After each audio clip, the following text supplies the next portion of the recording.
ایرانی میشناسم برای رسیدن به آلمان نزدیک بوده بمیره. آلمانی میشناسم جمع کرده رفته تایلند زندگی میکنه. آمریکایی دیدم که لس آنجلس رو ول کرده اومده آلمان زندگی میکنه. ایرانی دیدم بعد از 10-15 سال زندگی توی آلمان، بعد از رسیدن به همه چیزایی که خیلی هنوز دنبالشن، همه رو ول کرد رفت ایران.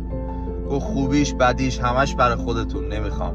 من مغزم و روانم و جسمم و برمیدارم و رفتم. همش برای خودتون. میخوام بگم جای درست وجود نداره. جای درست اونجاست که دلت خوش باشه. برای رسیدن به یه مکان سلامتی تو نده. بعد از داشتن پاسپورت و پول و همه چیز به خودت میای میبینی سلامتی مغز و روان و جسم دیگه نداری که لذت اون پاسپورت و پول رو ببری. این چیزی بود که تو آلمان زیاد دیدم. بعضیامون یادمون میره چرا زنده ایم.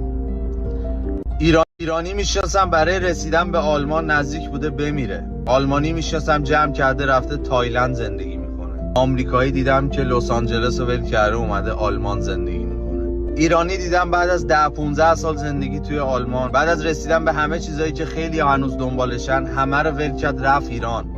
گفت خوبیش بدیش همش برای خودتون، نمیخوام. من مغزم و روانم و جسمم و برمیدارم و رفتم. همش برای خودتون. میخوام بگم جای درست وجود نداره. جای درست اونجاست که دلت خوش باشه. برای رسیدن به یه مکان سلامتی تو نده. بعد از داشتن پاسپورت و پول و همه چیز به خودت میای میبینی سلامتی مغز و روان و جسم دیگه نداری که لذت اون پاسپورت و پول رو ببری.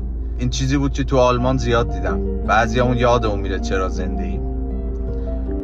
ایرانی میشناسم برای رسیدن به آلمان نزدیک بوده بمیره. آلمانی میشناسم جمع کرده رفته تایلند زندگی میکنه. آمریکایی دیدم که لس آنجلس رو ول کرده اومده آلمان زندگی میکنه. ایرانی دیدم بعد از 10-15 سال زندگی توی آلمان، بعد از رسیدن به همه چیزایی که خیلی هنوز دنبالشن، همه رو ول کرد رفت ایران. گفت خوبیش بدیش همش برای خودتون، نمیخوام. من مغزم و روانم و جسمم و برمیدارم و رفتم. همش برای خودتون. میخوام بگم جای درست وجود نداره. جای درست اونجاست که دلت خوش باشه. برای رسیدن به یه مکان سلامتی تو نده. بعد از داشتن پاسپورت و پول و همه چیز به خودت میای میبینی سلامتی مغز و روان و جسم دیگه نداری که لذت اون پاسپورت و پول رو ببری. این چیزی بود که تو آلمان زیاد دیدم. بعضیامون یادمون میره چرا زنده ایم.